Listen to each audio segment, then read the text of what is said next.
I thought my son was asking me to give up hosting Thanksgiving for 1 year. I could live with that. At 54, after more than 2 decades of turkeys, BS, folding chairs, and dishes stacked to the ceiling. A quiet holiday almost sounded like a gift. Then I learned I wasn't being given a break. I was being removed. My son, his wife, my daughter, her husband, and my grandchildren had all been invited to my daughter-in-law's parents' house. I was the only one being told to come another weekend because the house was too crowded. I stayed calm, even when my son insisted it wasn't personal. What finally made the situation perfectly clear came the next morning, when my daughter-in-law sent me a cheerful text asking whether I could still make the 2 dishes everyone waited all year for. Apparently there was no chair for me, but there was still room for my work. Eventually he said, "It's just a space thing. Mom, Patricia and Mark's house isn't that big." Patricia and Mark were Marissa's parents. I liked them well enough. We had been at birthday parties, soccer games, and school concerts together for almost 9 years. They were polite people. That was the part I couldn't make fit. "Rachel and Nate are going?" I asked. Another pause. "Yeah, the kids are excited to see everybody. Rachel is my 28-year-old daughter. Nate is her husband. And their 6-year-old son, Caleb, is my oldest grandchild. Daniel and Marissa have a 4-year-old daughter, Sophie. In other words, both of my children, both of their spouses, and both of my grandchildren were going to Thanksgiving together. Without me." Daniel rushed into an explanation. Patricia had already planned the seating. Mark's brother was coming from Cleveland. There would be kids everywhere. I listened until he ran out of practical problems that somehow all had the same solution: me staying home. "Okay," I said. He sounded relieved too quickly. "Really? You've made the plans. I'm not going to make you undo them. We can come over the next weekend. I promise. We'll do something nice." I told him we could talk later. Then I hung up and stared at the stack of 7th-grade essays in front of me. I teach English at a public middle school outside Columbus, Ohio. I spend my days telling 12-year-olds that words matter, but also that context matters. A sentence can mean something very different depending on what comes before it and what comes after it. "Come another weekend" sounded considerate by itself. After 23 years of feeding everyone, it sounded different when I was the only person being moved. I had started hosting Thanksgiving when Daniel was 8 and Rachel was 5. My parents were getting older. My sister had moved to Arizona, and it made sense for the holiday to move to my house. At first there were 8 of us. Then there were 11. Then 16. Some years there were 20. I never had a dining room big enough for 20 people. I had a dining room big enough for 10, and a stubborn belief that people mattered more than furniture. I borrowed chairs. I put teenagers at a card table. I let toddlers eat on a plastic picnic table in the living room. One year, Daniel brought a college roommate home the night before Thanksgiving because the boy's flight had been canceled. I found a plate. Rachel once asked if a coworker could come after a breakup. I found a plate. Marissa's widowed aunt came one year because she couldn't stand the idea of eating alone. I found a plate. That Monday evening. For the first time in a long time. I didn't need to plan anything. It should have felt restful. Instead, I opened the refrigerator and looked at the 2 pounds of butter I had already bought out of habit. I hadn't been told not to host until 3 days before Thanksgiving. That meant I had already purchased cranberries, pecans, sweet potatoes, celery, onions, and enough flour to make the rolls Rachel liked. Daniel knew I shopped early, because every year he teased me about treating Thanksgiving like a military operation. I closed the refrigerator. At 8:17 that night, Rachel texted me, "Are you okay?" I almost wrote, "Fine," then I erased it. "I'm disappointed," I wrote, "but I'll be okay." My phone rang less than a minute later. Rachel didn't say hello. "What do you mean?" "Disappointed." I told her about Daniel's call. She went silent in a completely different way than her brother had.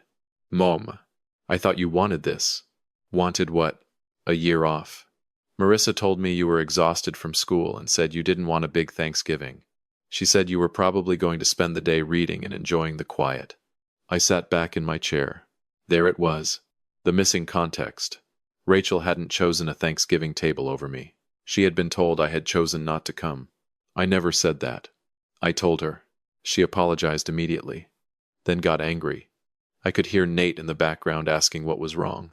I'm calling Daniel. No, I said. Mom, you can talk to your brother if you want. But don't call him on my behalf. I'm not asking you to fight for an invitation. That sentence hurt to say. I realized my hand was shaking. So I put the phone on speaker and pressed my palm flat against the kitchen table. Rachel asked if I wanted her family to skip Patricia's dinner and come to my house instead. For half a second, I wanted to say yes. I wanted my old Thanksgiving back so badly that I could almost smell the turkey roasting. But I knew what would happen. Rachel would call Daniel. Daniel would blame Marissa. Marissa would say I was dividing the family. Patricia would hear some distorted version. By Thursday, everyone would be eating cold food and watching one another for signs of loyalty. I didn't want a hostage negotiation over a folding chair. Keep your plans, I said. Caleb has been looking forward to seeing Sophie. I'll make my own. I didn't have plans yet. I just knew I wasn't going to spend Thanksgiving waiting for someone to feel guilty enough to rescue me. Tuesday morning. Marissa texted at 7:05 while I was getting ready for school. Her message began with a heart emoji. Hi Ellen, I know this year is a little different. Would you still be able to make your sweet potato casserole and pecan pie? Everyone looks forward to them all year. And Mom is already doing so much. Daniel can pick them up Wednesday night. I read it twice. Then I laughed once. Not because it was funny. It was the kind of sound you make when something has finally become too clear to misunderstand. There wasn't room for me in Patricia's house. There was room for my casserole dish. There was room for my pie plate. There was room in Daniel's car to pick up the food I would spend hours making, drive it across town, set it on a table, and let everyone enjoy a tradition that apparently didn't require my presence. I didn't answer right away. I went to work. At lunch, I found my friend Linda Foster in the staff room. Linda teaches art down the hall from me. She is 57, and her husband, Tom, died suddenly 2 years earlier. The first Thanksgiving after he died, she had eaten at her daughter's house and left before dessert because sitting in his empty chair felt unbearable. She knew I hosted every year. You must be cooking already, she said when she saw me peeling the lid off a yogurt. I surprised myself by telling her the truth. Not every detail, just enough. I've been reassigned to another weekend, I said. Her face changed. Ellen, apparently I'm easier to reschedule than Mark's brother. That was the closest I came to making a joke about it. Linda didn't tell me my son was terrible. She didn't tell me what I should do. She just said, my daughter is bringing the kids to my place this year. There will be 7 of us, and I have 8 chairs. If you want the 8th one, it's yours. I looked at her. You don't have to decide now, she said, and you don't have to bring anything. That last sentence almost got me.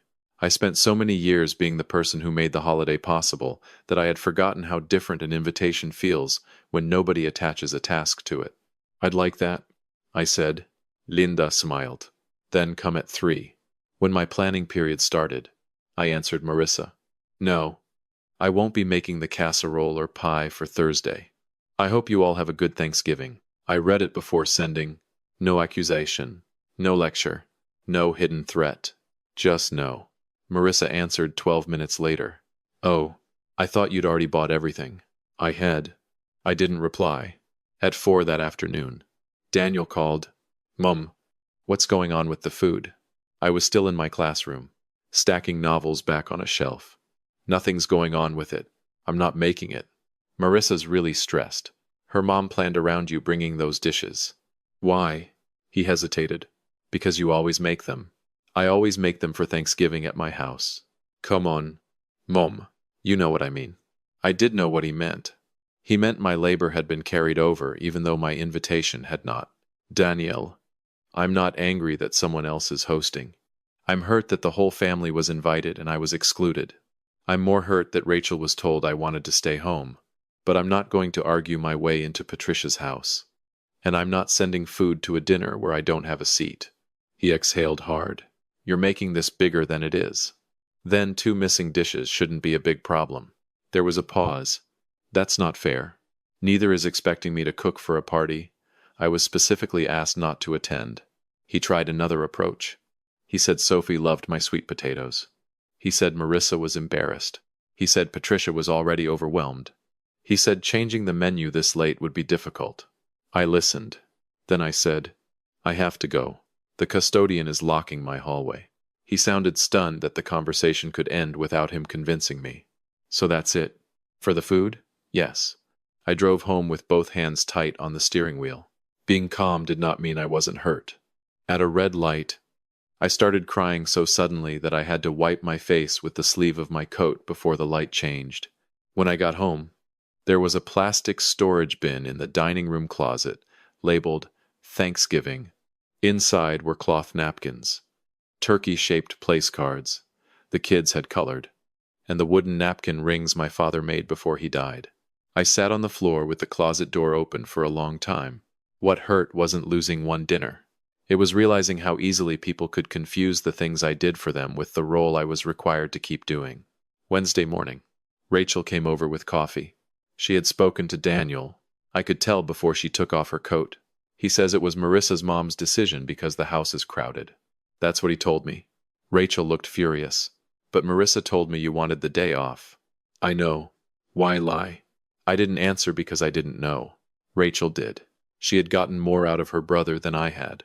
Patricia had apparently told Marissa 2 weeks earlier that the guest list was getting too large.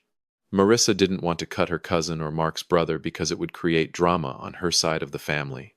Daniel suggested they could ask me to come another weekend because I was usually flexible. Marissa worried Rachel would object if she knew I had been excluded. So she told Rachel I was tired and wanted a quiet Thanksgiving. Nobody had set out to be cruel in some grand, calculated way. That almost made it worse.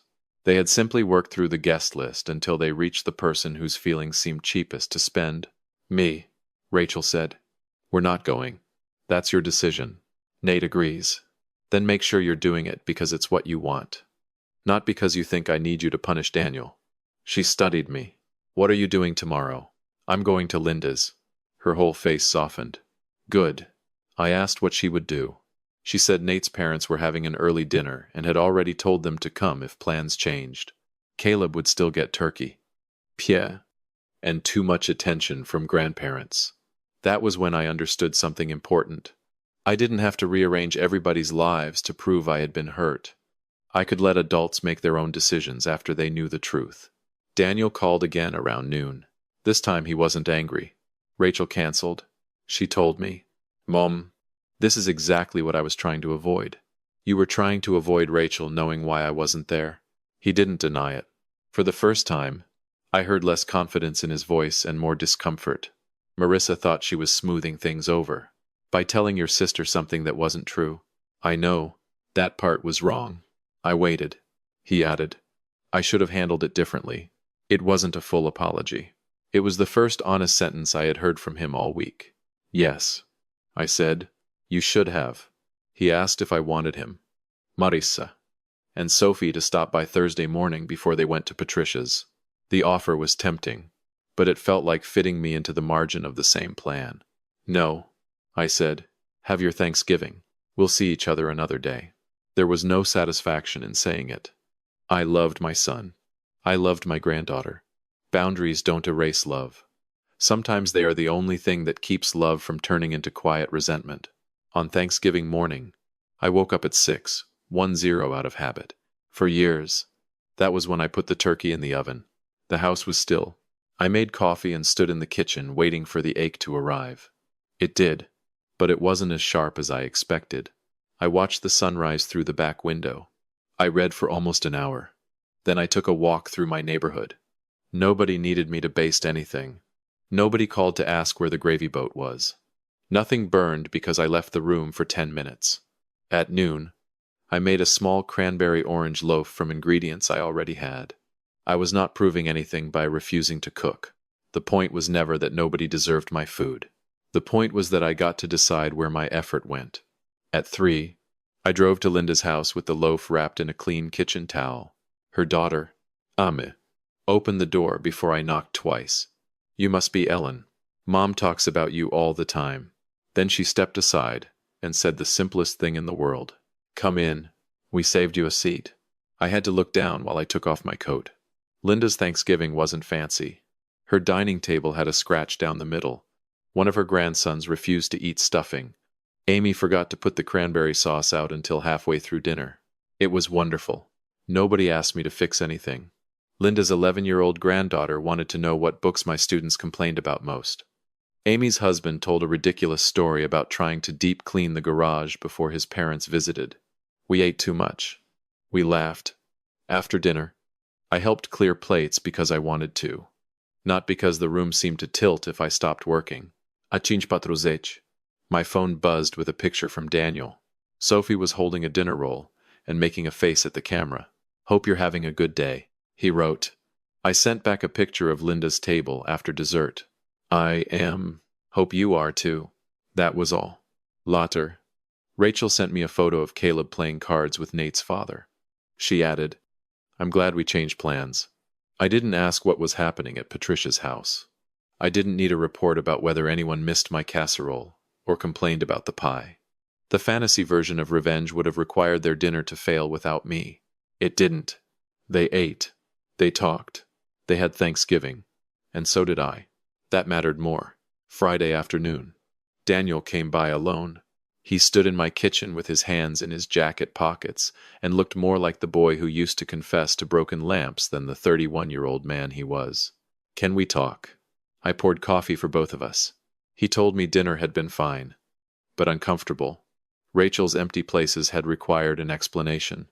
When Mark asked why she had canceled, Patricia learned for the first time that Marissa had told Rachel I wanted to stay home. Patricia didn't know that. Daniel said, "Did she know I was the one being cut?" He looked at the table. Yes. That hurt. But at least it was clean. He said Patricia had assumed he and Marissa would explain it honestly and make separate plans with me. She had never asked me to cook anything. The casserole and pie had been Marissa's idea because she thought keeping familiar food on the table would make the change feel less awkward. I almost smiled at the logic. Less awkward for whom I asked. Daniel rubbed his forehead. "Yeah, I know." Then he finally said what I needed him to say without me feeding him the words. "We treated you like you were the easiest person to disappoint because we figured you'd forgive us." I looked at him for a moment. "I probably will forgive you," I said. "That doesn't make what you did okay." He nodded. He apologized. Not for the confusion. Not for my feelings. For excluding me. Agreeing to lie to Rachel. And then expecting me to help with the meal anyway. I accepted the apology. That didn't reset everything. 2 weeks later, Marissa came with Daniel and apologized too. She cried a little. And I did not enjoy that. I had no interest in becoming the injured family matriarch. Everyone had to approach carefully. She said she had been trying to keep her mother happy, keep the guest list under control, and keep our side of the family from getting upset. In the process, she had decided the easiest way to manage me was not to tell me the whole truth until the last minute. And the food I asked? She winced. That was awful. I can see that now. Good. We left it there. Christmas was the next test. Usually, by the first week of December, I had already sent a group text asking what time everyone could arrive. I didn't send one. Daniel eventually asked, carefully, "Are you hosting Christmas?" I told him I would love to have everyone for brunch on Christmas Eve. But Christmas Day was mine this year. Linda and I had bought tickets to a matinee, and afterward I planned to eat Chinese food with her and anyone else who wanted to join us. Daniel blinked. Then he said, "Okay, Christmas Eve sounds good." That was the change. Not a dramatic cutoff. Not months of silence. Not grandchildren used as leverage. My family was still my family, but my calendar was no longer an inheritance they could divide among themselves. My cooking was not a service that traveled separately from me, and tradition was no longer something I would maintain alone while everyone else decided whether I fit inside it. The next Thanksgiving, we planned earlier, Rachel offered to host.